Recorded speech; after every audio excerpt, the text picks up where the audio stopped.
Hello, everyone, and welcome to episode 136 of Tom's Hardware, the podcast for July the 4th, 2023. Happy Independence Day if you celebrate. I'm your host, Les Bounder, Associate Editor, and with me, as always, is Raspberry Pi expert, Ash Hill. And trying a new format this week, you'll notice there's no Avram. He's got the day off. He's celebrating Independence Day with his family. We're trying something new. So this week, we're going to have news, reviews, and a project section. So the show may be a bit shorter than normal, but we want to hear from you during the show. We've got chat system. Drop a chat to say if you like it, if you hate it. Tell us where we're going wrong, where we're going right. Just tell us what you think, really. It's all a bit of an experiment tonight. So let's see what we can do. So we're going to start off with some news. So I'm going to just queue up OBS with the first section, which is Raspberry Pi stock. It won't have escaped you that the last 2.5, 3 years, Raspberry Pis have been hard to come by. Oh, it's been terrible. It's been awful, hasn't it, really? They've been in and out of stock, hard to get hold of, but it's getting better. So about a month ago, Raspberry Pi CEO, Eben Upton, was talking to Jeff Geerling. The man gets everywhere, does Jeff. And he was saying that from July, so right now, there are going to be 1 million Pis per month being made. Now, these aren't just Raspberry Pi 4s. These are all types of Raspberry Pis. So 0, 02W, Pi 4, CM4. They're all being made in greater numbers and they're coming out to the general public to purchase. And now, if I just go to solo mode so you can see my screen, this is live RPi Locator. Look at the amount of green there around the world. It's UK, US, Denmark, Germany. It's everywhere. That's so much stock. There is. And at the weekend, I was looking on the Pi Hut website in the UK and Pimoroni, and on the Pi Hut, I saw Pi 02W. Ooh. Now, that board has not been in constant stock since it came out, and that was 18 months ago, I do believe. It's been a little while, yeah. Yeah, it's a great board. It's like a Raspberry Pi 3 shrunk down into a 0 form factor. You get a bit less RAM, but it's still an absolute cracking board. It is a step up from the 0W for sure. Definitely, yeah. You get a lot more power. I mean, you pay a bit more money. Was it £17? So it's the equivalent in dollars for the exchange rate at the moment. So it's the same price pretty much, but you get a hell of a lot more power. I mean, quad core processor, 512 meg of RAM. You get all the GPIO that you love and need these days, and great little board. But as you can see, our Pi Locator, you can pick up Raspberry Pis now. So I can see on the screen we've got 02Ws in stock at. It's where my eyesight fails me. J. Colin up, Dr. DK, so I'm guessing that's Denmark. We've got 0Ws in stock, a lot of 0Ws. There's 8 gig Raspberry Pi 4s in stock. Nice, very nice. It's getting better. So 1 million units per month. So that's going to mean we're going to start seeing more Pis per month coming to us. There is reasonable a backlog. Prices, right? Yeah. We're not going to see scalper prices anymore, which is fantastic. That's been the worst. And that has been the worst. I mean, we have a store in the UK called CEX, which is pronounced sex, believe it or not. And that store has been selling Raspberry Pis with a high markup. One of my friends was in there recently, and it's pretty much double the price you'd normally pay. Ouch. That's because people want to buy Pis. So there was a scalper tax on there. But now we've got more Pis coming into the market. There's still a backlog that's got to be cleared. There's a lot of people who've got back orders. Industry needs Raspberry Pis as well. So it's going to take some time. It's not going to be an instant fix, but as Eben said, at the back end of 2022, it's going to get better in 2023. Here it goes. And yeah, by the end of this year, we should see the Pi back to normal stock levels. And by normal, I mean pre-pandemic stock levels. So you can go in and buy one. It's so interesting because whenever the Raspberry Pi first came out, way back in 2012, part of its appeal was, of course, it's a really well-made board, but also its affordability made it like an easy go-to small form factor, Linux box that you could play with. And over time, it grew in popularity. We have this big Pi community. People started using the Raspberry Pi when maybe they didn't really need to. A smaller board like an ESP32 would have been more affordable and just as capable. But it got so popular. And then whenever, COVID hit, supply chain issues, and this shortage had such a big impact, it has slowed down some of how many projects we see on a regular basis from the internet, but there's still such a high demand for the Raspberry Pi just because it is the Raspberry Pi. And that's what's been interesting to me, is to see how people are willing to spend a ridiculous amount of money for Raspberry Pi when maybe they didn't really have to for their project. They just wanted to. It's kind of cool. It's kind of testament to the impact that it's made on the single board computer world. Oh, definitely. I mean, single board computers before the Raspberry Pi, they were about 130, 150 pounds just for a basic model. Something akin almost to a 486 PC in an SBC, which really excites me because I like the old PCs. But that much money for that such low processing power is not good. So the Pi comes along, and for back then it was £30, £35, I think it was, for originally a 256 meg model. So you only had 256 meg of RAM. That was plenty. A single core 700 megahertz processor. But it ran Linux pretty well, and it was a stripped down version of Raspbian back then, Debian Linux. Really stripped down, but it worked fantastically well at the time. And you've got to cut your teeth with Linux on a machine that you weren't frightened of breaking, because if you want to install Linux on your big rig, you can, but it's a dual boot and you may make a mistake. I've done it myself, and I've been doing Linux for 25 years, so I've done it. So having something that's just like almost like a virtual machine, but real, to play around with was great. And when the GPIO came into be with the Bash and also Python, so RPi GPIO by Ben Croston, the Python library, it was fantastic. People got to play around with a Linux computer that could also do Python and also do electronics. And it's people like Pete Lomas, Eben Upton, Ben Croston that we've got to thank for doing this, and it's brilliant. So the drought has hit us hard. We haven't had as many Pis. The Pico stepped up to the plate, to use an American phrase. I think I understand what it means. It's good. And it's like, okay, here's a £4 microcontroller that can do pretty much what a Zero can do, GPIO-wise. And then they went, hey, look, here's Wi-Fi for just a bit more money. So now we've got a capable microcontroller. So it's helped us out in this drought. We've got this fantastic little board that's now seems to be powering everything on the internet. It's immense what it can do. And not just the board, but the RP2040. Yeah. Like, it opened up a lot of third-party developers started producing their own boards with just the processor alone. And that was really cool. And that was something I think we had Eben on the show talking about this, that it wasn't hard for them to produce lots of those. So the shortage didn't really impact the RP2040 like it did all the other Pis. Yeah, definitely. It's good now. We're in a good place. It can get better, but we're in a good place. It can always get better. Oh yeah, we always want more Pis. So stock levels in the UK are a bit better than the US at the moment, but we are hitting that 1 million units per month.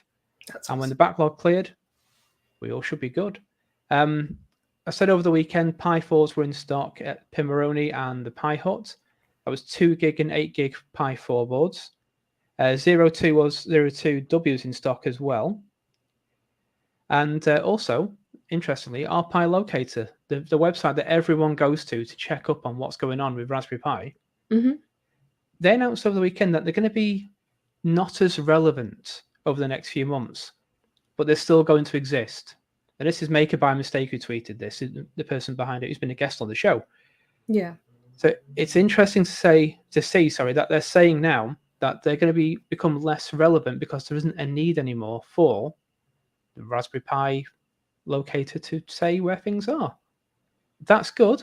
How they're going to still be relevant, I don't know, but I'd be interested to find out. It might be telling us where Pis are in stock and what deals are about. Yeah, it could be like a deal tracker. Yeah. That'd be interesting. We'll have to keep a eye out for that. Oh, for anyway, sure. Enough about the stock levels. I think, Ash, you want to talk about something about where the Pis are made. Yeah, so all these Pis, where are they coming from? They're coming from a factory in Wales. And how do we know this? Jeff Geerling, lovely fellow. He's been on the show a few times. Absolute big fan of the Raspberry Pi, probably bigger than we are. I'm not sure. But we recently covered a video that he made. You should check out this video. He took the time to go all the way across the pond, as we say. So he's over in the UK, and he got to go to the factory where Raspberry Pis were made. And I think we got to see Raspberry Pi 4s, maybe some compute modules.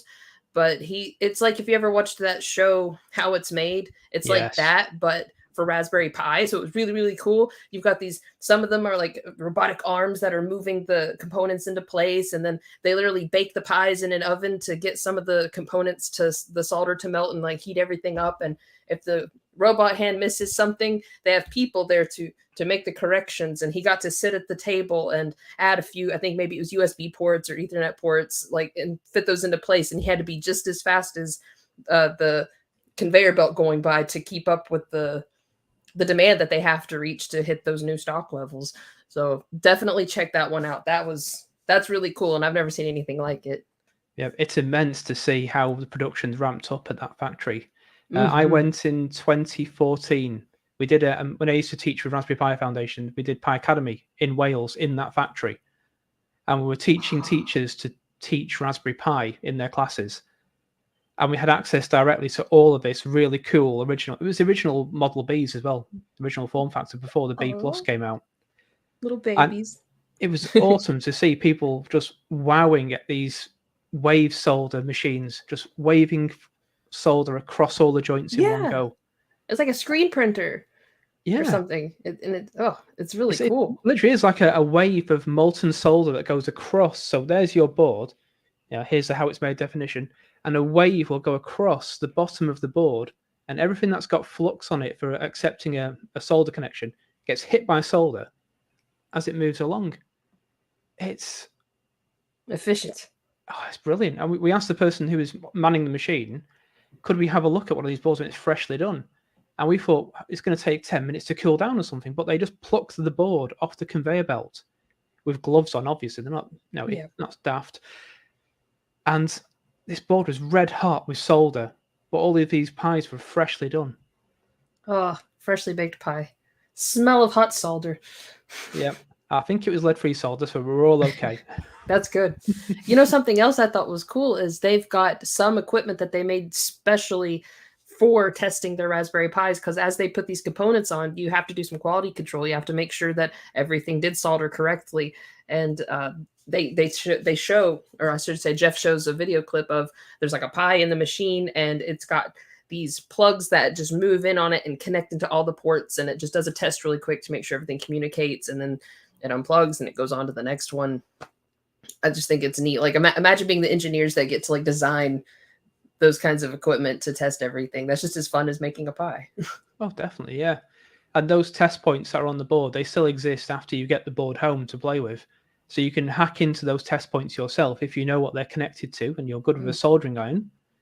You can hack your own connection to the test points and away you go. And one of them is on the 0. There's some test points on the base of it for accessing USB. So you can solder your own USB connection and break it out wherever you want. Really handy. That is useful. That's something you might not realize you need until you need it. Oh, yes.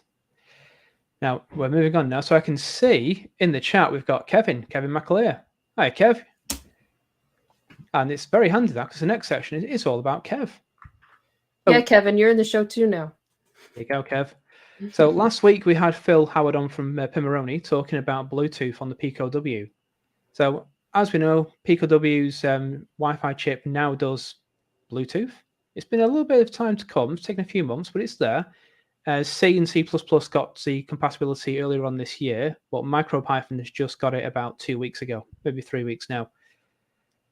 And the problem we faced was abstraction. The library as it stands right now is Bluetooth Classic, and it's really difficult if you don't know what you're talking about to use. And the demo code that's there now exists. It's about 500 lines of Python just to make 2 Pico Ws talk to one another.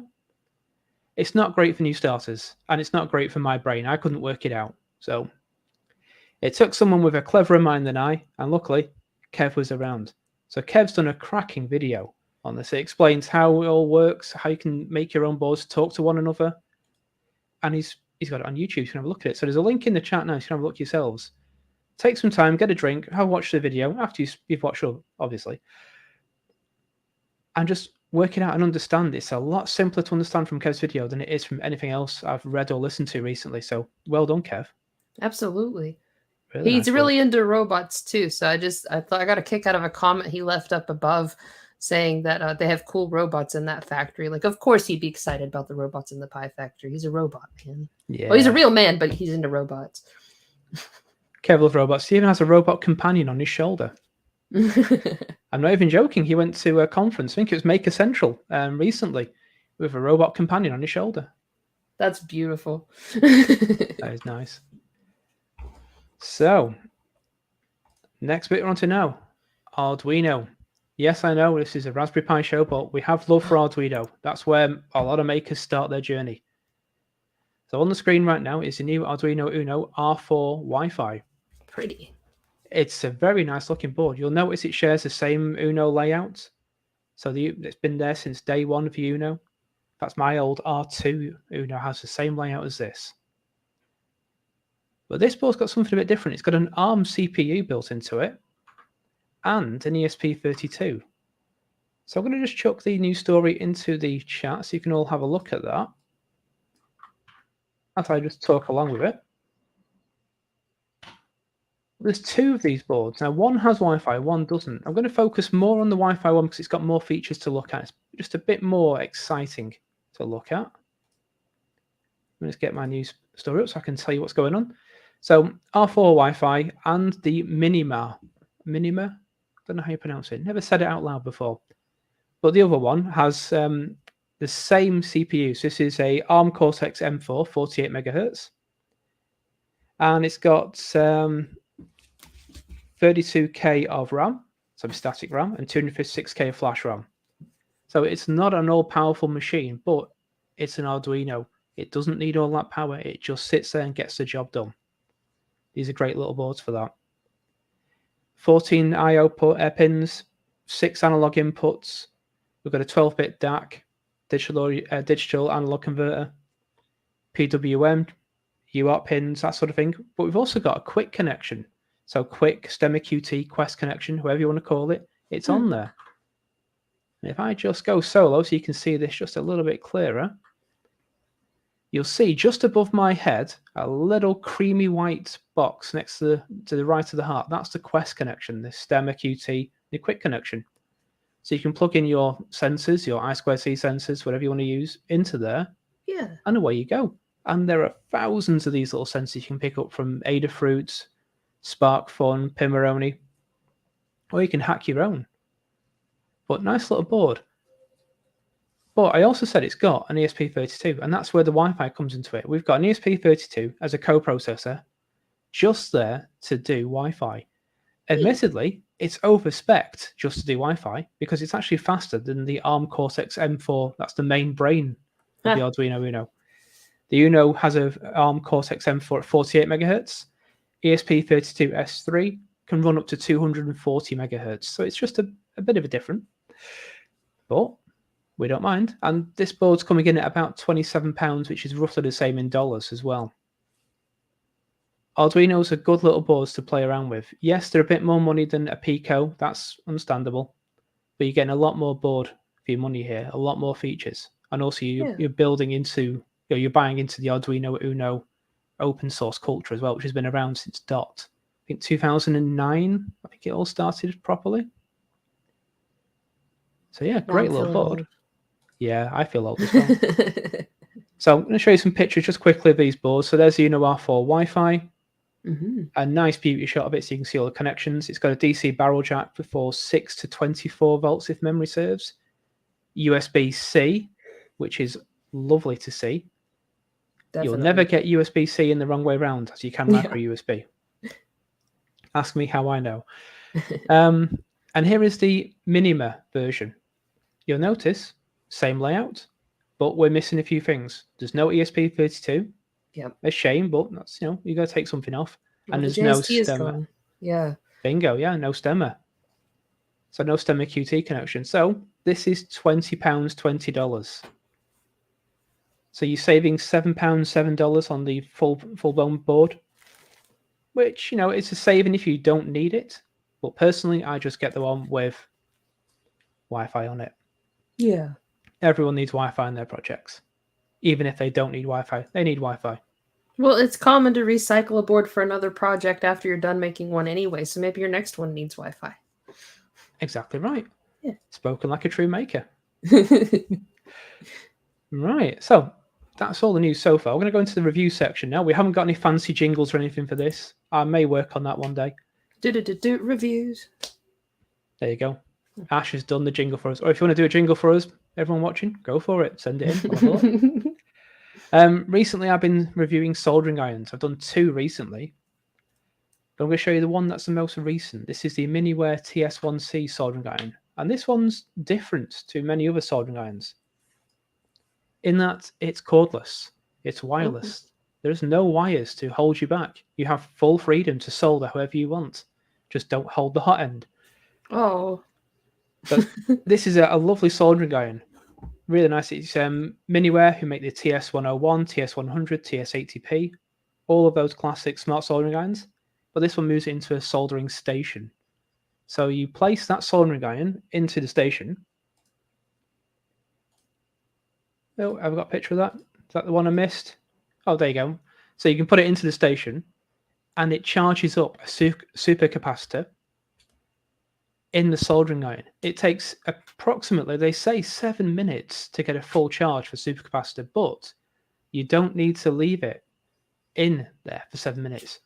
It will get enough charge to do X number of joints after maybe 30 seconds to a minute.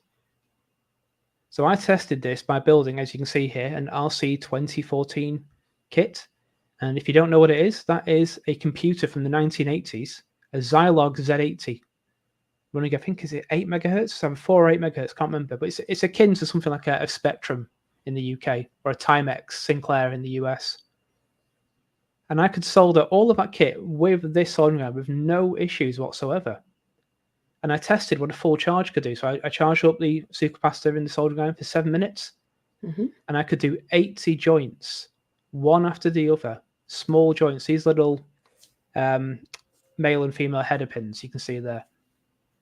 Before I needed to put it back in. And it would audibly tell me to say, put it back in for charge now. So, okay, I will. And it charged back up, and away I went again. It even works with beefy connections as well, because normally you get a smart soldering iron and it's great for little connections. Yeah. But when you put it in a big connection, something like a speaker connection or something with a lot more thermal mass, it just can't get the heat into it. But this thing, it did. Yes, it drains supercapacitor faster. You don't get to do as many joints, but it still works. It's capable. Very much so. Yeah. So pictures I've got on screen now, a comparison of at the top is the TS1C, and at the bottom we have the TS100, TS80P, and TS101. Just a bit of a size comparison. So it is a bit of a unit compared to the rest, but it's going to be on your desk. This isn't one you're going to take with you when you're going away somewhere to do some work, some soldering on the go. This is one you're going to have. A screen. It does have a screen. Oh, it does? Yeah. Oh, I couldn't see it. It's actually in the base. So they moved all the electronics that tells you what temperature it is into the base. That's neat. Bit clever. Really nice. So yeah, you'll also notice it takes some rather weird looking soldering iron tips. So these are TRS jacks, basically headphone jacks. Yeah, that's what I was going to say. That's what it looks like. Yeah, that's all they are. Don't plug your headphones into it, please. Stop taking my fun away. I can't hold the hot end. I can't plug my headphones in. Yeah, rule 0, do not be on fire. So you can get tips for this quite easily. It's the same tips as the TS80P that you can get on AliExpress for pretty cheap. And all you need to do to insert a new tip is just wait till it's cold, obviously. Pull the tip out, put the new one in, and away you go. Really easy. So something like TS100, TS80, sorry, not TS80P, TS100, TS101, and Pine Sol. You need a screwdriver to take those apart, to get the tips out. This one, no, just pull it off the end, new one in, and away you go. Nice. Really nice. So I enjoyed that soldering iron. It was good fun to use. The only letdown for me was the price. It's $125. It's a lot for a soldering iron. It's good soldering iron though. So if you can balance the cost versus what you will do with it, but it's your personal preference. My preference is something like this, which is another one I reviewed, the Finersi HSO1. Welcome to Soldering Irons with Les tonight. This is $30, this soldering iron, and it runs just like a Pine-Sol. That's a cap to keep it safe when you have it in your travel bag. USB-C. $30 additional tips. You can get a pack of them for about $15. So $45 all in. You've got a travel soldering iron that will just get the job done, and that did really well, that soldering iron. I have a question about those tips. What kind of you might have answered this already and I might have just missed it, but what kind of mechanism locks them into place so it doesn't fall out while you're using it? On the TS1C or on the the new one that you were just showing? Right, well on this one we did cover it. It's all right. So it's a headphone jack. So there is a TS1C. So that's providing the security to keep it from it's snapped. It's friction. So you can pull it out. But it's not going to slide. No, not going to slide. Okay. It's actually more secure than the... Can I find it in time? Are people interested in me talking about soldering irons too much? Probably not. So there's a TS80P. This one, you have to push it up to get it out. Now, I always felt that was just slightly wobbly when it was in there. So when I was putting pressure onto a solder joint, so a big solder joint... Yeah, you don't want that. Bit of a wobble. This one, no, it's quite secure. Good. Yeah. Enjoyable. But yeah, the price, $125, that's... You can get a Hakko soldering iron station for about that money. And admittedly, it's not going to move off your desk, but then this isn't going to move off your desk, is it, really? So if you need a soldering iron station, perhaps the Hakko is going to be for you. If you haven't got a lot of space, perhaps a TS1C. Or if you're soldering on the go and you haven't got a permanent space, like I didn't used to one day, just pick up something like this, a Pine-Sol or a Finersi HSO1. For about the price of that new Arduino board. Exactly. And we've got Tim in the comments just saying here, he's got a £17 AliExpress kit and a little iron for mobile work away from mains. Is that the little iron, the Parkside one that's gas solder? I think it's that one. I'm not sure what the £17 AliExpress kit is. You can let me know. That sounds interesting. I do seem to collect soldering irons. Kev's asking as well, what soldering irons other people have? I use a Weller too. That's good. Weller's a good brand. I reviewed their soldering gun for the best picks page. Wow, that can throw some power out. That was frightening to use. Just how much power it dumped into a joint in seconds. When my nephew started getting into electronics, I knew that for Christmas I had to get him his first soldering iron because it just seems like a rite of passage for any teenager that's learning into tech stuff. And I got him the classic Weller, the orange with the little base station on it. And I was like, okay, you need to get you some flux. You're going to have to get this little, thing to clean off the tip with. And here's how you take care of it. And it was fun. It was sweet. But that's a good first soldering iron as Weller. Oh, yeah. Weller's a good brand. Weller, Antex. They're all the classics. They're all the ones that have been there since the dawn of time. And it's probably, they've never changed their design, but they just work. Yep. All reliable. Oh, yes. Talking of all reliable, Pimoroni have reliably released another unicorn board.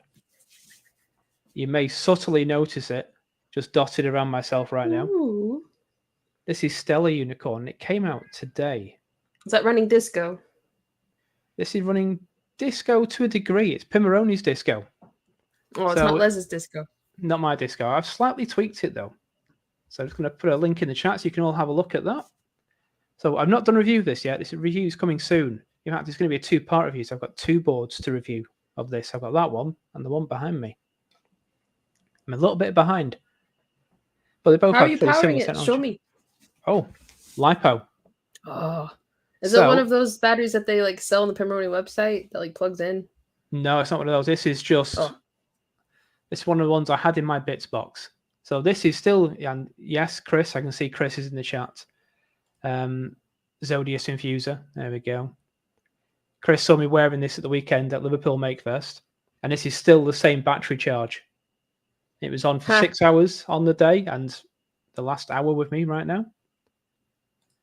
I brought up the battery thing though, because you guys actually have access to those Pimoroni batteries that plug in and have the Velcro or something. They're just easy to plug in and go. They won't send them to the US because of customs. So I was hoping you had one because I can't. Sadly not. I can I don't know if it's just getting warm because it's been on me. It's been lying on me for a while, but it's feeling slightly warm. But I'm saying that's probably doing a lot of work because it's doing a supercomputer for the 1970s pattern. So yeah, £39, probably the equivalent in dollars as well, given the exchange rate at the moment. The 16 by 16 RGB matrix with a Pico W on the back. So 16 by 16 is 256, if my maths is right. Possibly not. Tell me in the comments if I'm wrong. But 256 pixels of wonderful, wonderful RGB LEDs that you can mess around with. And there's a few examples on here that you can mess around with for scrolling data from APIs. So you can get weather data, news data, that sort of thing. Really easy to work with. And yes, Kev, there is a fire demo on button A. Yes. Well, that's going to make it hot. Be careful. Ouch. And then, of course, this is what I was running at the weekend. This is my vanity plate. That says who I am. There you go. But yeah, it's come out today, £39, $39. Get yourself one if you want. And we're going to be doing a review on this very soon. They have changed how I approach matrix panels so much.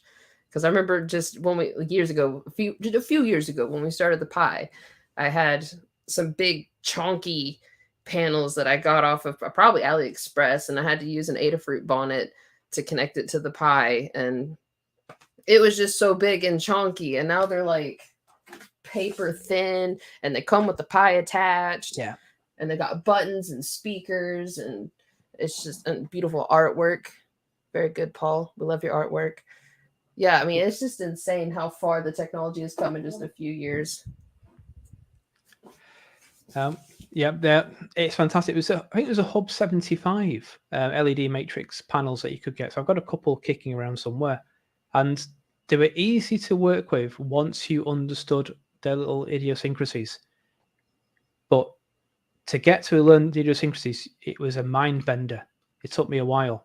So I was hacking those pink pixel purses that you could buy for kids. And as makers, we were finding them for really cheap and then taking them apart because they were Hub 75 units inside for like $4. Hey. Like, thank you. Yeah. Yeah. And Wayne's saying in the chat that, oh, that's not Wayne. Where's he gone? There we go. This show is going to hurt his wallet. Sorry, Wayne. Well, hopefully not after they get more pies in stock and they're more affordable. I think definitely. Chris asked earlier, Zodius Infuser, he said, who reuses Raspberry Pi projects or something along those lines? I just wanted to say, people who can't afford new pies for all their new ideas. Sometimes you have to make sacrifices. Yep, I've done that a few times. Mm-hmm. And then I've also like ruined a couple of pies, and I keep those on hand too and decorate my Christmas tree with them. Why not? Yeah. So that sounds like a great project, and this you can tell right now is a segue into Pi project of the month. So Ash, do you want to tell us all about the Pi projects? I do, because I do that all the time. All week long at Tom's Hardware, we cover Raspberry Pi projects. We are like nose deep into what the community is making all the time. And once a month, I will gather a list of 10 projects. We call it the best Pi projects, but I think they're all fantastic. And I think anyone who takes the time to not just create something with a Pi, but share it with everybody, especially when it's open source, like you are a 10 out of 10, great person. Good job, excellent work. Here are 10 projects that we decided to feature again in our list. I'm going to share with you just 3 of them to get you excited, but you can find the full list of all 10 projects over at tomshardware.com. Now, let me fix my OBS so you can see my screen. That was earlier. We were talking about how Raspberry Pis are made. That's not on the list. That's not a project, but that was really cool. So first, I wanted to share this Raspberry Pi Pico BIOS postcode reader. If you ever had to tinker with old computers, Les, I'm not sure if you've played with old computers before. I think I may have dabbled a couple of times. Once or twice. Well, you should know then that sometimes things aren't working as they're supposed to, and it helps to know what's going wrong. And there are tools that you can use to read BIOS postcodes. These postcodes tell you what's malfunctioning and where, or gives you a better idea of where the malfunction is, why your computer's not turning on. And if you don't have the tool that you need, you can always build it with a Raspberry Pi. And this is a beautiful example of how you can use a Pico to read postcodes. And they wired up this little I don't know if you can see my cursor Yeah, or not. yeah. There's a little string of LEDs, and you can use that to just quick at a glance see what the postcode is. And I thought that was just really, really cool. I don't think that they have a very finished design on it. I see a lot of like breadboard works and proto boards, Yeah. but hey, it gets the job done, and you could always make a more finished product with that once you knew what design you wanted. But Definitely. I mean, you can buy off the shelf BIOS and postcode checkers that fit into PCIe and the old ISA slots, and they're fantastic. But to make your own yeah, is even better because you've got full control over how it works and what it does. So all you and need to you get really the is just fun of to, doing it. yeah. So you can get yourself a PCIe breakout board and solder up a circuit on there, or you can send it to one of the PCB houses that you can find on the internet. And there's a lot of people on YouTube who talk about different ones. You can get your own PCBs made, and you can have it with an RP2040 and make cool stuff like this. It's awesome. And I share these projects all the time, and sometimes I forget to mention who the maker is. So I want to try to be a little better about that. This was created by Mr. Green's Workshop, and he does have a channel over at YouTube, and you can check that out to get a closer look at this project as well as other stuff that he works on. So this next project is just truly fascinating. I've never seen anything quite like it. It's such an interesting concept, and it works so well for what it is. So it's got a Raspberry Pi inside. It's a camera, but there's no lens. It doesn't capture any photons to create a picture, but rather it listens to audio and uses the sound to create a photograph.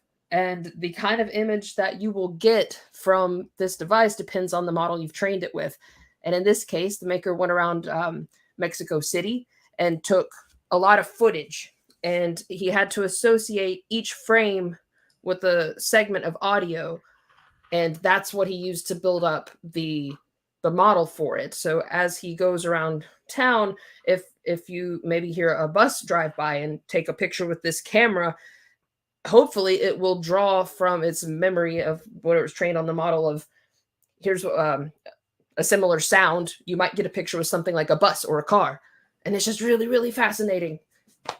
It is. It's taking an idea and just running with it, and it's run so far now that it's become a product. You could market this as a device for people to play around with and to learn new skills with. It's hard to describe how I feel about it because it's so wonderful. I'm trying to give it words. But I just love the idea of taking something that we take for granted, our sight, our hearing, sound, that sort of thing, and just flipping it on its head. Yeah. It's brilliant. And these pictures I'm cycling between, here he is taking a picture of a train car that's passing by, and you can see that it generates what looks like a subway car passing by. And that's from the video that trained the model, and the video model that it was using to train it up. And it's just incredible. And it's similar also to another project we'd featured the month before, where instead of using audio and AI to create an image, they were using location data, and you could add descriptors to it as well. And it was going by like, what's the weather right now, the date and time, and it would just estimate all of those factors to create a probable picture of what it might look like where you're standing. So we've had 2 projects recently where they don't have lenses, but they use AI and other parameters to build an image, and that's just, people are cool. Excellent. Both excellent projects. Mm-hmm. Now this last one is, sorry if you hear the train passing by. I live near the train. Just pretend it's part of this audio camera. No, this next project I wanted to share with you guys is a little bit niche. It's a custom controller that somebody has rigged for the Hogwarts Legacy game.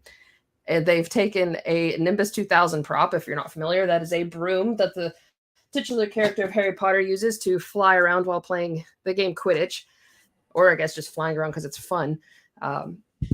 And they've rigged it up with a Raspberry Pi and an accelerometer, so he can hold this prop and tilt left and right and up and down, and his character in the game will fly depending on the direction that he's moving. So if you've ever wanted to know what it's like to fly on a broom in the Harry Potter universe, this might be the closest that you're ever going to get. That is cool. I wonder if Hogwarts has got a computer science department. That would be a magical development. It would be, yeah. I mean, is it Harry Potter's based in 1997, the late 90s? So it'd be using some old Pentiums, but they might. They'd be on XP by the time he was like in 7th year. No, it's great what they've got here. This accelerometer is linking it into Raspberry Pi. It's brilliant. I think it's easy to. Is it an Arduino? Was it? Oh, it's an Arduino Pro Micro, isn't it? Yeah. But you could use a Pico for this, no problem, because the accelerometer is doing all the work, really. It's just then it translates on the Pico into USB HID to say where it's going to go. And that kind of goes back to what we were saying earlier is a lot of boards are interchangeable. People tend to use Raspberry Pi because they like the Raspberry Pi. It has a big community, but yeah, if you're choosing Raspberry Pi, it's because you want to. Well, there's usually a more affordable board out there. It's a little smaller until the Pico came out. Yeah, the Pico really shook things up. Yeah, $4, and it runs MicroPython, CircuitPython, TinyGo. It even runs BASIC. Now, we did a story recently about BASIC on the Pico, and being an old dyed-in-the-wool, old man doing basic computing in the 1980s. I love all the comments on that article. People are like, why would you want this? And it's like, that's the wrong question. Why not? Yeah. Why not is the spirit of Raspberry Pi. And even the Pico W and WH, those are only like $8, aren't they? Yeah. They're not that expensive. Not at all, no. It challenges the ESP32. Very true. So Tim's replies to my question before, saying what it is. It's an AliExpress T12942 OLED iron. And while we're talking, I've got that on my other screen, and that looks like a really nice little desktop iron. That really nice. So a little black box with a control unit. Basically, it looks like a project box with a control knob on the front and an OLED screen, and the iron's completely separate, like a BNC connection. Really nice. About $53 it's going for. And the little one is the 18 volts battery pack version, which I've seen recently because Big Clive, a big YouTuber, was taking one apart to hack it recently, and I saw that video. Hey, we have an interesting question from Wayne. He wants to know if he can share one of his projects here. Anybody who has a Raspberry Pi project they want to share with us, you're more than welcome to send it. Les, where do you think is the best place that people can go to send us their creations? Because we like to feature them and we like to check them out. Definitely. I would say my email address will be the best place to go. So I'll get you that right now. I'll put it in the chat so you can actually get my email address. Every now and then we'll get some emails from people saying, hey, I made this, thought you'd like it. And it's so exciting. It's like, wow, you didn't just make that. You wanted to show us. We like it. I didn't have to search for it. And it's always something cool. I'm biased, though. I think every Pi project is really fun. They are all fun. Even no the matter Magic how Mirrors. Big or small. Magic Mirror, yeah. I mean, people say Magic Mirror has been done to death, but there's always a new way of doing it. Yeah. There you go. In the chat is my email address, my work email address, I'll hasten to add. If you've got a Pi project, send it over. We'll have a chat. And if we can, we'll feature it.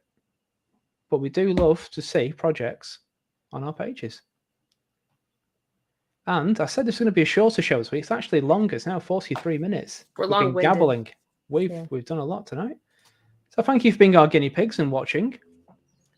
It's been an interesting. Thanks for chatting with us too. Yeah, definitely. Very animated. Thank you very much, everyone. We're going to be back next week. That'll be July the 11th, if my maths is right, with another guest. I've got someone lined up. I'm just waiting for confirmation. But I have a guest lined up for July the 18th, but I can't tell you who they are. But it's a big name. Yeah. So you're going to want to be around for that one. It's Les Pounder, isn't it? Yeah. No, we're going to get Phil Howard on again, but twice with 2 cameras. That's a joke for Phil if he's watching. So we're back next week, same time, 2 p.m. Eastern, 7 p.m. in Britain. So see you all next week. See you later. Bye, everyone. Thank you.